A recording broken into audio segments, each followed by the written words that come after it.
ನೋಡಿ, ಶಿವರಾತ್ರಿ ದಿವಸ ಉಪವಾಸ ಮಾಡಬೇಕು ಅಥವಾ ಫಲಹಾರವನ್ನು ಮಾಡಬೇಕು ಎಂಬುದಾಗಿ ಹೇಳ್ತಾರೆ.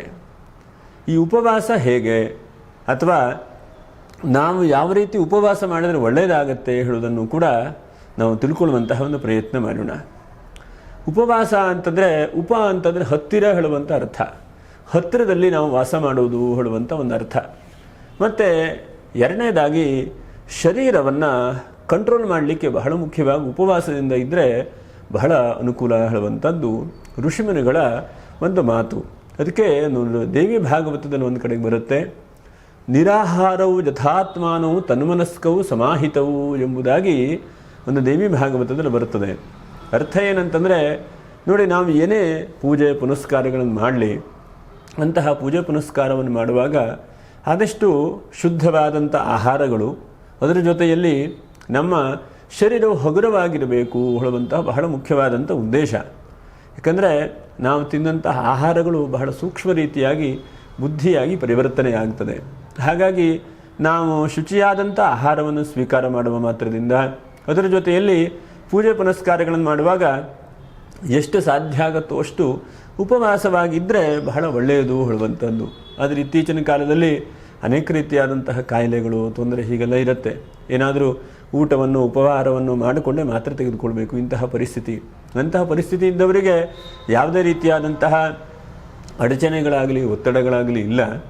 ಹಾಗಿದ್ದಾಗೂ ಕೂಡ ನಾವು ಶರೀರದಲ್ಲಿ ಶಕ್ತಿ ಇದೆಯಪ್ಪ, ನನ್ನ ಕೈಯಲ್ಲಿ ಮಾಡಲಿಕ್ಕಾಗುತ್ತೆ, ಒಂದು 6 ಗಂಟೆ 8 ಗಂಟೆಗಳ ಕಾಲ ನನ್ನ ಕೈಲಿ ಸಾಧ್ಯವಾದ ಮಟ್ಟಿಗೆ ಉಪವಾಸವಾಗಿರ್ತೇನೆ ಅಥವಾ ಉಪವಾಸವಾಗಿ ಶಿವನನ್ನು ಭಕ್ತಿಯಿಂದ ನಾನು ಸ್ಮರಣೆ ಮಾಡ್ತೇನೆ ಹೇಳುವಂತಹ ವ್ಯಕ್ತಿಗಳಿಗೆ ಬಹಳ ಮುಖ್ಯವಾಗಿ ಉಪವಾಸವನ್ನು ಮಾಡಬಹುದು. ಉಪವಾಸ ಅಂತಂದರೆ ನೋಡಿ, ನಮ್ಮಲ್ಲಿ ಸಾಮಾನ್ಯವಾಗಿ ಬೆಳಿಗ್ಗೆ, ಮಧ್ಯಾಹ್ನ, ಸಂಜೆ ಹೀಗೆ 3 ಕಾಲದಲ್ಲೂ ನಾವು ಅನ್ನಾಹಾರಗಳನ್ನು ಸ್ವೀಕಾರ ಮಾಡಿಯೇ ಮಾಡ್ತೇವೆ. ಶರೀರಕ್ಕೆ ಪ್ರತಿಯೊಬ್ಬರು ಕೂಡ ಮಾಡಲೇಬೇಕು.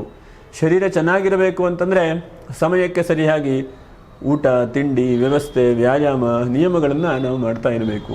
ಆದರೆ ಆ ಒಂದು ದಿವಸ ಆದರೂ ಕೂಡ ಆ ಭಗವಂತನಲ್ಲಿ ಮನಸ್ಸಿಟ್ಟುಕೊಂಡು ಶರೀರ ಹಗುರ ಆಗುವ ಹಾಗೆ, ಯಾಕಂದರೆ ಭಗವಂತನ ಪೂಜೆ ಪುನಸ್ಕಾರ ಮಾಡಬೇಕು ಅಂತಂದರೆ ಯೋಚನೆ ಮಾಡ್ತಾ ಇರಬಾರ್ದು. ಹಸಿವಾಯ್ತಲ್ಲಪ್ಪ, ಹೊಟ್ಟೆಲಿ ತುಂಬ ತೊಂದರೆ ಆಗ್ತಾ ಇದೆ, ಹಸಿವೆ ಆಗ್ತಾ ಇದೆ, ಈ ಕಡೆ ಪೂಜೆ ಕೂತ್ಕೊಂಡಿದ್ದೇನೆ ಹೇಳುವಂತಹ ಮನಸ್ಥಿತಿ ಬರಬಾರದು. ಇದು ಬಹಳ ಮುಖ್ಯವಾಗಿ ಗಮನಿಸಬೇಕು. ಎಷ್ಟೋ ಸಲ ನಾವು ಪೂಜೆಯನ್ನು, ವ್ರತಕಥೆಗಳನ್ನು ಅಥವಾ ಯಜ್ಞಗಳನ್ನು ಮಾಡುವಾಗ ಗಮನಿಸ್ತಾ ಇರ್ತೇವೆ. ಒಂದು ಕಡೆಗೆ ಪೂಜೆ ಕೂರಿಸ್ಕೊಂಡಿದ್ದರೂ ಕೂಡ ಮನಸ್ಸಿನಲ್ಲಿ ಏನಪ್ಪ ತುಂಬ ಹೊಟ್ಟೆಯಲ್ಲಿ ತೊಂದರೆ ಆಗ್ತಾ ಇದೆ ಅಥವಾ ಏನಾದರೂ ಊಟ ಉಪಹಾರ ಮಾಡಬೇಕು, ಏನು ಮಾಡಲಪ್ಪ, ಹೀಗೆಲ್ಲ ಒಂದು ಮನಸ್ಸಿನ ಯೋಚನೆಗಳು, ತೊಳಲಾಟಗಳು ಬಹಳಷ್ಟು ಇರುತ್ತೆ. ಅಂಥ ವ್ಯಕ್ತಿಗಳು ಅಲ್ಪ ಆಹಾರವನ್ನು ಸೇವನೆ ಮಾಡಿ ಪೂಜೆ ಕೂತ್ಕೊಳ್ಳುವಂಥದ್ದು ಒಳ್ಳೆಯದು. ಅಥವಾ ಇನ್ನೇನೋ ತಲೆ ಸುತ್ತು ಬರುತ್ತೆ, ಅಥವಾ ಏನೋ ಹೊರಗಡೆ ಹೋದರೆ ನನ್ನ ಕೈಯಲ್ಲಿ ಆಗಲ್ಲ, ಅಥವಾ ಏನೋ ಮನಸ್ಸಿಗೂ ಅಷ್ಟು ಸಮಾಧಾನ ಇಲ್ಲ ಅಂತಂದರೆ ಅಲ್ಪ ಆಹಾರಗಳನ್ನು ಸ್ವೀಕಾರ ಮಾಡಿದ್ರೆ ಬಹಳ ಉತ್ತಮ.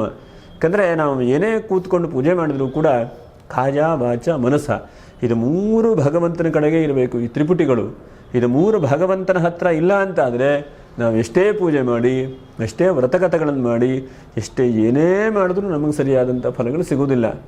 ನಮ್ಮ ಮನಸ್ಸು ಆ ಭಗವಂತನ ಕಡೆಗೆ ಇದ್ದಾಗ ಮಾತ್ರ ಕಾಯ ವಾಚ ಮನಸ. ಹಾಗಾಗಿ ಹಿರಿಯರೆಲ್ಲ ಹೇಳಿದ್ರು, ನಮಃ ಶಿವಾಯ ಜಪ ಮಾಡಿ ಎಂಬುದನ್ನು ಹೇಳಿದರು. ಅಂದರೆ ಈ ಮಾತಿನ ಮೂಲಕವಾಗಿ ಭಗವಂತನ ನಾಮ ಸಂಕೀರ್ತನೆ ಆಗ್ತಾ ಇರಲಿ ಅಂತ.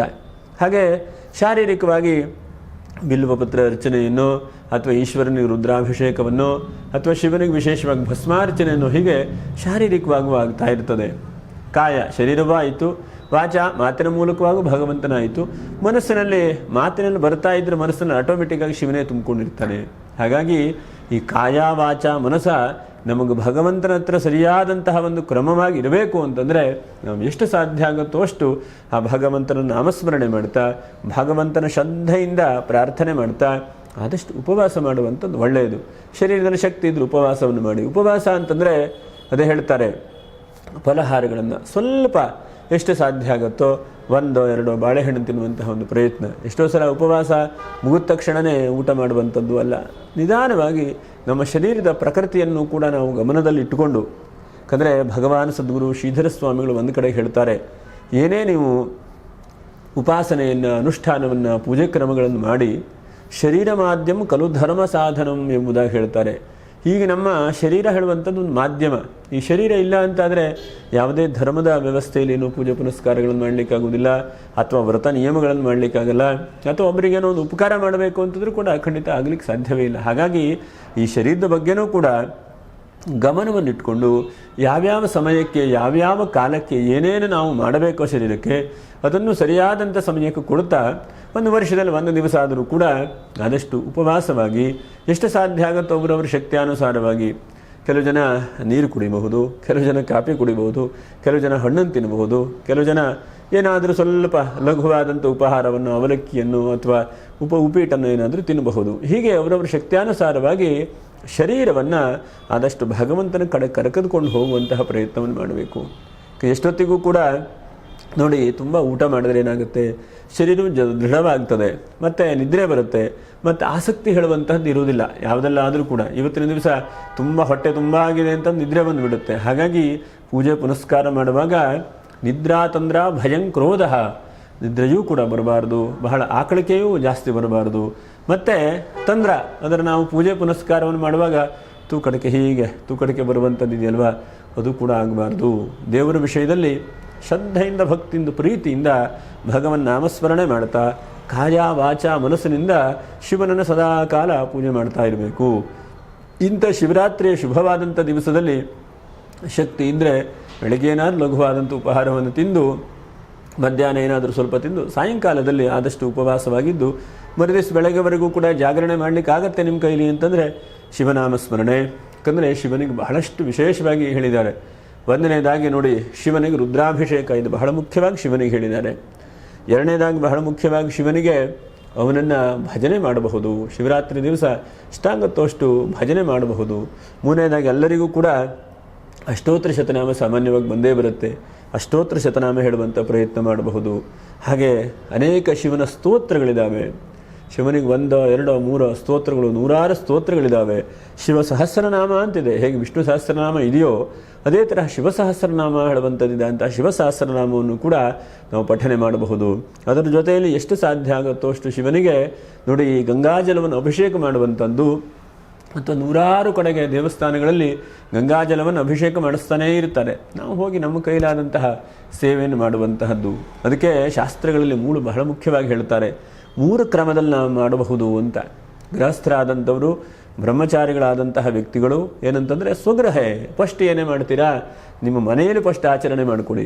ನಿಮ್ಮ ಮನೆಯಲ್ಲಿ ಆಚರಣೆ ಮಾಡದೆ ಹೊರಗಡೆ ಎಲ್ಲೋ ಹೋಗಿ ಮಾಡ್ತೇನೆ ಏನೋ ಮಾಡ್ತೇನೆ ಅಂದ್ರೆ ಉಪಯೋಗ ಇಲ್ಲ. ಫಸ್ಟು ನಿಮ್ಮ ಮನೆಯಲ್ಲಿ ಆ ಭಗವಂತನನ್ನು ಏನೋ ಒಂದು ಚಿಕ್ಕದಾದಂತಹ ದೇವರ ಕೋಣೆ ಅಂತಿದೆಯೋ, ದೇವರ ವಿಗ್ರಹ ಅಂತಿದೆಯೋ, ದೇವರ ಫೋಟೋ ಅಂತಿದೆಯೋ, ಏನಿದ್ರೂ ಪರವಾಗಿಲ್ಲ, ನಿಮ್ಮ ಮನೆಯಲ್ಲಿ ಸ್ವಗೃಹದಲ್ಲಿ ಫಸ್ಟ್ ಮಾಡಿಕೊಡಿ ಎಂಬುದಾಗಿ ಹೇಳಿದ್ರು. ಮನೆಯಲ್ಲಿ ಪೂಜೆನೇ ಇಲ್ಲ, ದೀಪನೇ ಹಚ್ಚೋದಿಲ್ಲ, ಎಲ್ಲೋ ದೇವಸ್ಥಾನಕ್ಕೆ ಸುತ್ತಾಡ್ತೇನೆ ಅಂದರೆ ಅದು ಖಂಡಿತ ಉಪಯೋಗ ಇಲ್ಲ. ಹಾಗಾಗಿ ಏನೇ ಉಪಾಸನೆ ಅನುಷ್ಠಾನ ದೇವರು ಪ್ರಾರ್ಥನೆ ನಮಸ್ಕಾರ ಮಾಡ್ತಿರೋ ಮನೆಯಲ್ಲಿ ಫಸ್ಟು ನೀವು ಮಾಡಲಿಕ್ಕೆ ಪ್ರಯತ್ನ ಮಾಡಿ. ಸಣ್ಣದಾದರೂ ಪರವಾಗಿಲ್ಲ, ಮನೆಯಲ್ಲಿ ಫಸ್ಟ್ ಸ್ವಗೃಹೇ. ಎರಡನೇದು ಏನು ಅಂತಂದರು, ದೇವಾಲಯ. ಎರಡನೇದಾಗಿ ದೇವಸ್ಥಾನಕ್ಕೆ ಹೋಗಿ, ಖಂಡಿತ ಬೇಡ ಅಂತಲ್ಲ, ಅದು ಕೂಡ ಬಹಳಷ್ಟು ಪ್ರಾಚೀನವಾದಂತಹ ಹಳೆಯದಾದಂತಹ ದೇವಸ್ಥಾನಕ್ಕೆ ಹೋದರೆ ಬಹಳ ಒಳ್ಳೆಯದು. ಪ್ರಾಚೀನವಾದಂತಹದ್ದು ಋಷಿ ಪ್ರಣೀತವಾಗಿ ಋಷಿ ಪ್ರತಿಷ್ಠೆ ಆದಂತಹ ದೇವಸ್ಥಾನ ಆದರೆ ಬಹಳ ಒಳ್ಳೆಯದು. ಗೊತ್ತಾಯ್ತಾ? ಇತ್ತೀಚಿನ ದಿವಸದಲ್ಲಿ ಆಗಮೋಕ್ತವಾದಂತಹ ದೇವಸ್ಥಾನಗಳನ್ನೆಲ್ಲ ಕಟ್ಟುವಂಥದ್ದು ಬಹಳ ವಿರಳವಾಗಿದೆ. ಹಾಗಾಗಿ ಪ್ರಾಚೀನವಾದಂತಹ ಒಂದು ಆಗಮಶಾಸ್ತ್ರವಾಗಿ ಆಗಮೋಕ್ತವಾಗಿ ಕಟ್ಟದಂತಹ ಅನೇಕ ಧ್ವಜಸ್ತಂಭ, ಬಲಿಪೀಠ, ಹಾಗೆ ವಾಹನ, ಹಾಗೆ ಪ್ರಧಾನವಾದಂಥ ಗರ್ಭಗುಡಿಯಲ್ಲಿ ದೇವತಾ ಸಾನ್ನಿಧ್ಯಗಳು ಹೀಗೆಲ್ಲ ಇರುತ್ತೆ. ಹಾಗಾಗಿ ಎಷ್ಟು ಸಾಧ್ಯ ಆಗುತ್ತೋ ಅಂತಹ ಪ್ರಾಚೀನವಾದಂತಹ ಒಂದು ದೇವಸ್ಥಾನಗಳಲ್ಲಿ ಅನೇಕ 100 ಸಾವಿರಾರು ವರ್ಷಗಟ್ಟಲೆ ಹಿಂದೆ ದೇವರ ಪ್ರತಿಷ್ಠೆ ಆಗಿರುತ್ತದೆ. ಅಂತಹ ದೇವಸ್ಥಾನದಲ್ಲಿ ಹೋದರೆ ಬಹಳ ಮುಖ್ಯವಾಗಿ ದೇವರ ದರ್ಶನ ಮಾಡಿದ್ರೂ ಕೂಡ ಬಹಳ ಪುಣ್ಯತಮವಾದಂಥದ್ದಾಗ್ತದೆ. ಹಾಗಾಗಿ ಬಹಳ ಮುಖ್ಯವಾಗಿ ದೇವಸ್ಥಾನದಲ್ಲಿ ಹೋದರೆ ಬಹಳ ಒಳ್ಳೆಯದು. ಹಾಗೆ ಮೂರನೇದಾಗಿ ಬಹಳ ಮುಖ್ಯವಾಗಿ ಹೇಳಿದ್ರು ಏನಪ್ಪ ಅಂತಂದರೆ, ನೋಡಿ ಸ್ವಗೃಹ ಆಯಿತು, ನದಿ ತೀರಕ್ಕೆ ಮೂರನೇದಾಗಿ ಹೋಗಬೇಕು. ನಾವು ದೇವಾಲಯಕ್ಕೆ ಹೇಗಿದ್ರು ಹೋಗ್ತಾ ಇರ್ತೇವೆ. ನದಿ ತೀರ ಪರಮ ಪವಿತ್ರವಾದಂತಹ ಜಾಗ ಯಾವುದಪ್ಪ ಅಂತಂದರೆ ನದಿ ತೀರ. ಗಂಗೆ ಚ ಯಮುನೆ ಚೈವ ಗೋದಾವರಿ ಸರಸ್ವತಿ ನರ್ಮದೇ ಸಿಂಧು ಕಾವೇರಿ ಜಲೇಸ್ಮಿನ್ ಸನ್ನಿಧಿಂಕುರು ತೀರ್ಥೇಸ್ಮಿನ್ ಸನ್ನಿಧಿಂಕುರು ಎಂಬುದಾಗಿ ಹೇಳಿದ್ರು. ಗಂಗಾದಿ ತೀರ್ಥಕ್ಷೇತ್ರಗಳು, ಯಮುನಾದಿ ತೀರ್ಥಕ್ಷೇತ್ರಗಳು, ಅಥವಾ ನಿಮ್ಮ ಮನೆ ಹತ್ತಿರದಲ್ಲೆಲ್ಲಾದರೂ ಕೂಡ ಸಣ್ಣ ಪುಟ್ಟ ನದಿಗಳು, ನೋಡಿ ನಮ್ಮ ಬೆಂಗಳೂರು ಸಮೀಪದಲ್ಲಿ ಕಾವೇರಿ ನದಿ ಇದೆ, ಅಂತಹ ನದಿ ತೀರದಲ್ಲಿ ಹೋಗಾದರೂ ಕೂಡ ಆ ಶಿವರಾತ್ರಿ ದಿವಸ ವಿಶೇಷವಾಗಿ ಸ್ನಾನಾದಿಗಳನ್ನು ಕೂಡ ನಾವು ಮಾಡಿ ಆ ಶಿವನ ನಾಮಸ್ಮರಣೆ ಮಾಡುವಂಥದ್ದು ಮತ್ತು ಶಿವನ ಜಪವನ್ನು ಮಾಡುವಂಥದ್ದು. ಯಾಕಂದರೆ ಶಿವನನ್ನು ನಾವು ಎಷ್ಟೆಷ್ಟು ಶ್ರದ್ಧೆ ಭಕ್ತಿ ಪ್ರೀತಿಯಿಂದ ಆರಾಧನೆ ಮಾಡ್ತೇವೆ ಅಷ್ಟು ಶಿವನು ಅನುಗ್ರಹಿಸ್ತಾನೆ. ನಾವು ಸುಮ್ಮನೆ ಕಾಟಾಚಾರಕ್ಕೋ ಅಥವಾ ಇನ್ನೊಬ್ಬರು ನೋಡಲಿ ಅಂತ ಮಾಡಿದ್ರೆ ಖಂಡಿತವಾಗೂ ಉಪಯೋಗ ಇಲ್ಲ. ನಾವು ಪ್ರಾಮಾಣಿಕವಾಗಿ ಪ್ರೀತಿಯಿಂದ ಭಕ್ತಿಯಿಂದ ಶ್ರದ್ಧೆಯಿಂದ ಶಿವನನ್ನು ಆರಾಧನೆ ಮಾಡಿದ್ರೆ ಆ ಶಿವನು ಖಂಡಿತವಾಗೂ ಒಲಿತಾನೆ. ಯಾಕಂದರೆ ನಮ್ಮ ಮನೆಯಲ್ಲಿ ಕಷ್ಟಗಳಿರಬಹುದು, ಅಥವಾ ಕುಟುಂಬದಲ್ಲಿ ಕಷ್ಟ ಇರಬಹುದು, ಹಣಕಾಸಿನ ಕಷ್ಟಗಳಿರಬಹುದು, ಅಥವಾ ಏನೇ ಉದ್ಯೋಗ ಮಾಡಿದರೂ ಕೂಡ ಕೈ ಹತ್ತದೇ ಇರುವಂತಹದ್ದಿರಬಹುದು. ಹೀಗೆ ನಾನಾ ಪ್ರಕಾರವಾಗಿ ಒಂದೊಂದೇ ಅಲ್ಲ, ಮನುಷ್ಯನಿಗೆ ಕಷ್ಟ ಆರಂಭ ಆಗ್ಲಿಕ್ಕೆ ಶುರುವಾಯಿತು ಅಂತಂದರೆ ಎಲ್ಲವೂ ಕೂಡ ಒಂದ್ರ ಹಿಂದೆ ಕಷ್ಟಗಳು ಶುರುವಾಗ್ತದೆ. ಹಾಗಾಗಿ ಅಂತಹ ಎಲ್ಲ ಕಷ್ಟಕ್ಕೂ ಕೂಡ ಪರಿಹಾರ ಯಾವುದಪ್ಪ ಅಂತಂದರೆ ಶಿವನ ಉಪಾಸನೆ, ಶಿವನ ಆರಾಧನೆ, ಶಿವನ ನಾಮಸ್ಮರಣೆ ಎಲ್ಲದಕ್ಕೂ ಕೂಡ ಕಷ್ಟಕ್ಕೆ ಪರಿಹಾರ. ಹಾಗಾಗಿ ಅವನು ಘೋರವಾದಂತಹ ಘೋರಾತ್ ಕಷ್ಟಾತ್ ಉದ್ಧರಾಸ್ಮಾನ್ ನಮಸ್ತೆ, ಘೋರವಾದಂತಹ ಕಷ್ಟವನ್ನು ಕೂಡ ಅಘೋರ ಸ್ವರೂಪದಿಂದ ಬಹಳ ಮುಖ್ಯವಾಗಿ ಗಮನಿಸಬೇಕು. ನಾ ಹಿಂದೆ ವಿಡಿಯೋದಲ್ಲಿ ಹೇಳ್ತಾ ಇದ್ದೆ, ಶಿವನಿಗೆ ಬಹಳ ಮುಖ್ಯವಾಗಿ 5 ಮುಖಗಳು. 5 ಮುಖಗಳಲ್ಲಿ ಅಘೋರ ಹೇಳುವಂತಹ ಒಂದು ದಕ್ಷಿಣದ ಮುಖದಿಂದ ಆ ಶಿವನು ಘೋರವಾದಂತಹ ಸ್ವರೂಪದಿಂದ ಘೋರವಾದಂಥ ಕಷ್ಟಗಳನ್ನು ಕೂಡ ಪರಿಹಾರ ಮಾಡ್ತಾನೆ. ಅಂತಹ ಒಂದು ಸಮಯದಲ್ಲಿ ವಿಶೇಷವಾಗಿ ಶಿವನಿಗೆ ರುದ್ರಾಭಿಷೇಕವನ್ನು ಕೂಡ ಮಾಡ್ತಾರೆ. ಯಾಕಂದರೆ ರುದ್ರದಲ್ಲಿ ಅನೇಕ ಶಿವನನ್ನು ಧ್ಯಾನ ಮಾಡುವಂತಹ ಅನೇಕ ಮಂತ್ರಗಳಿದ್ದಾವೆ. ನಮಸ್ತೆ ರುದ್ರಮನ್ಯವ ಉತೋತ ಇಷವೇ ನಮಃ ಅಂಥೇಳಿ ರುದ್ರ ಮಂತ್ರಗಳು ಆರಂಭವಾಗ್ತದೆ. ಹೇ ರುದ್ರ, ರುದ್ರ ಅಂದರೆ ಯಾರು? ಮನುಷ್ಯನಿಗೆ ಋತಂ ದ್ರಾವಯತಿ, ಕಷ್ಟವನ್ನು ಪರಿಹಾರ ಮಾಡುವಂಥ ಒಂದು ಶಕ್ತಿಗೆ ರುದ್ರ ಎಂಬುದಾಗಿ ಹೇಳಿದರು. ಮನುಷ್ಯನಿಗೆ ನೋಡಿ, ನಾವು ಹುಟ್ಟಿ ಬಂದ ಮೇಲೆ ಕಷ್ಟವನ್ನು ಅನುಭವಿಸಲೇಬೇಕು. ಕೆಲವು ತುಂಬ ಜಾಸ್ತಿ ಕಷ್ಟವನ್ನು ಅನುಭವಿಸಬೇಕು, ಕೆಲವು ಸ್ವಲ್ಪ ಕಡಿಮೆ ಕಷ್ಟವನ್ನು ಅನುಭವಿಸಬೇಕು. ಆನೆ ಬಾರ ಆನೆಗೆ, ಇರುವೆ ಬಾರ ಇರುವೆಗೆ ಎಂಬುದಾಗಿ ಹೇಳಿದರು. ಹಾಗಾಗಿ ಮನುಷ್ಯನಿಗೆ ಆ ಕಷ್ಟದ ಪರಿಹಾರಕ್ಕೋಸ್ಕರವಾಗಿ ಈ ಒಂದು ರುದ್ರ ಮಂತ್ರದ ಪಠನೆ ಮತ್ತು ರುದ್ರಾಭಿಷೇಕ ಮತ್ತು ಶಿವರಾತ್ರಿ ದಿವಸ ಆದಷ್ಟು ಶಕ್ತ್ಯಾನುಸಾರ ನಾನು ಹಿಂದೆ ಹೇಳಿದ ಹಾಗೆ ಎಷ್ಟಾಗತ್ತೋ ಅಷ್ಟು ಉಪವಾಸವಾಗಿದ್ದು ಮನಸ್ಸನ್ನು ಹಗುರವಾಗಿಟ್ಟುಕೊಂಡು ಶರೀರವನ್ನು ಹಗುರವಾಗಿಟ್ಟುಕೊಂಡು ಶಿವನ ಕಡೆಗೆ ನಾವು ಹೋಗಬೇಕು. ಯಾಕಂದರೆ ಅದು ಶರೀರ ಹಗುರ ಇಲ್ಲ, ಅಥವಾ ಶಿವನ ದೇವಸ್ಥಾನಕ್ಕೆ ಹೋಗಿದೆ, ತುಂಬ ಆಕಳಿಕೆ ಬರ್ತಾ ಇದೆ, ಅಥವಾ ನಿದ್ರೆ ಮಾಡೋಣ ಅನ್ನಿಸ್ತಾ ಇದೆ, ಹೋಗೋಣ ಅನ್ನಿಸ್ತಾ ಇದೆ ಅಂತಂದರೆ ಅಲ್ಲಿ ಕೆಟ್ಟ ಎನರ್ಜಿ ಬರ್ತಾ ಇದೆ ಅಂತಲೇ. ಆ ದೇವಸ್ಥಾನಕ್ಕೆ ಹೋದಾಗ ನಮ್ಮ ಮನಸ್ಸು ಕೇಂದ್ರೀಕೃತವಾಗಿ ಆ ಈಶ್ವರನ ಒಂದು ಶಕ್ತಿಯನ್ನು ಅಥವಾ ಈಶ್ವರನ ಲಿಂಗವನ್ನು ನಾವು ಭಕ್ತಿ ಶ್ರದ್ಧೆಯಿಂದ ನೋಡ್ಕೊಂಡು ಕಣ್ಣು ತುಂಬುತ್ತಾ ಇರಬೇಕು. ಮತ್ತು ಆ ಮಂತ್ರಗಳ ಪಠನೆಗಳು ನಮ್ಮ ಕಿವಿ ಮೇಲೆ ಬೀಳ್ತಾ ಇರಬೇಕು.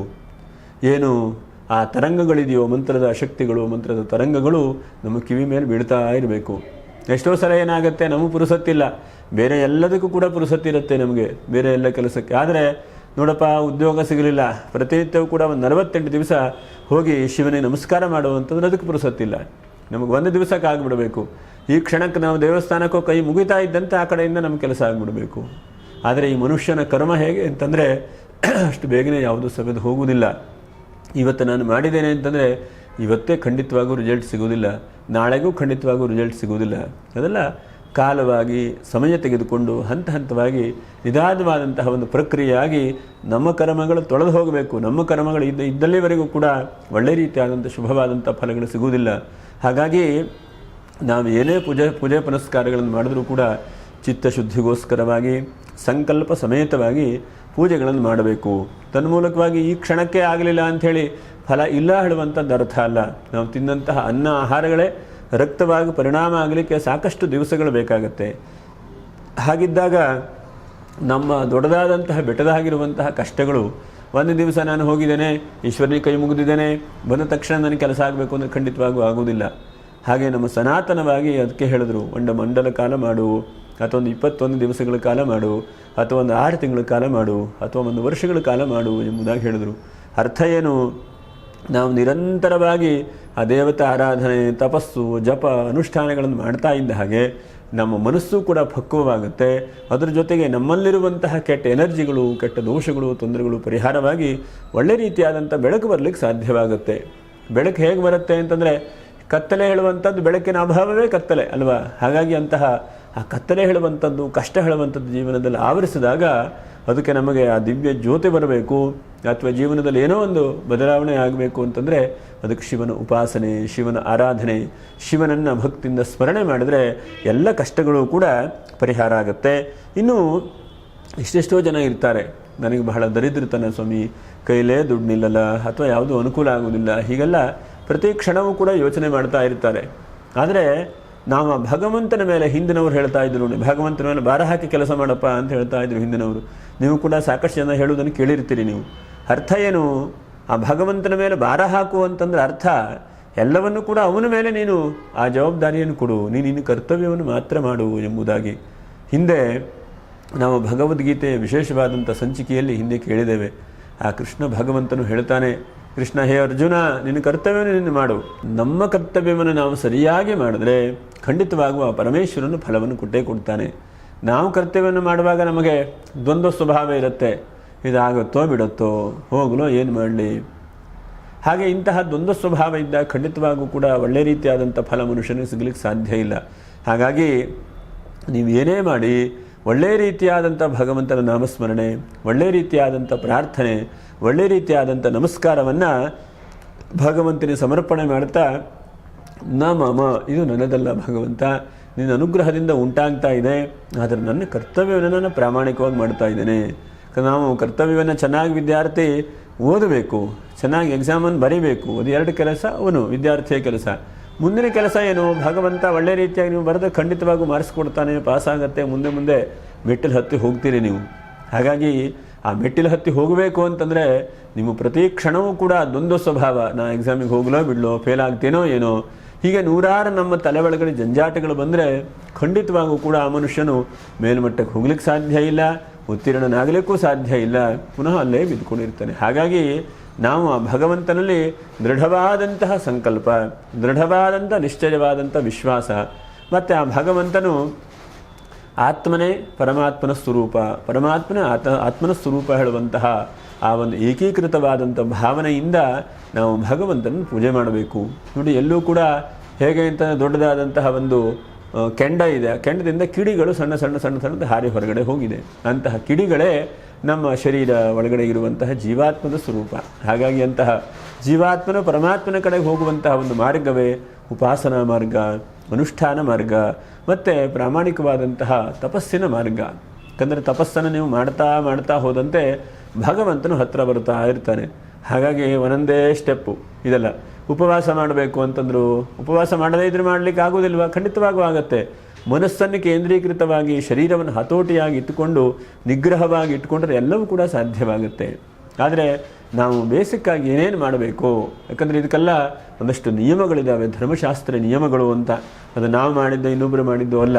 ಯಾಕಂದರೆ ಹಿಂದೆ ಋಷಿಮುನಿಗಳು ಮಾಡಿರುವಂತಹ ಆ ನಿಯಮಗಳನ್ನೂ ಕೂಡ ನಾವು ಅನುಸರಣೆ ಮಾಡಿ ನಾವು ಇದನ್ನೆಲ್ಲ ಉಪಾಸನೆ, ಅನುಷ್ಠಾನ, ಪೂಜೆ, ಪುನಸ್ಕಾರಗಳನ್ನು ಮಾಡಿದರೆ ಮನುಷ್ಯನಿಗೆ ಖಂಡಿತವಾಗೂ ಕೂಡ ಉತ್ತಮವಾದಂತಹ ಫಲಿತಾಂಶ ಎರಡೂ ಕೂಡ ಸಿಗುತ್ತೆ.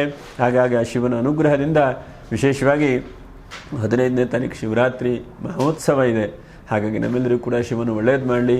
ಫೆಬ್ರವರಿಯ ಮಾಘ ಮಾಸ, ಇಂತಹ ಶುಭವಾದಂತಹ ಒಂದು ಮಾಘ ಮಾಸದಲ್ಲಿ ಭಾನುವಾರ ಬಂದಿದೆ ಈ ವರ್ಷ. ಭಾನುವಾರ ಅಂತಂದರೆ ಅರ್ಕಶಂಭರುದಾಹರೇತ್ ಎಂಬುದಾಗಿ ಹೇಳಿದ್ದಾರೆ.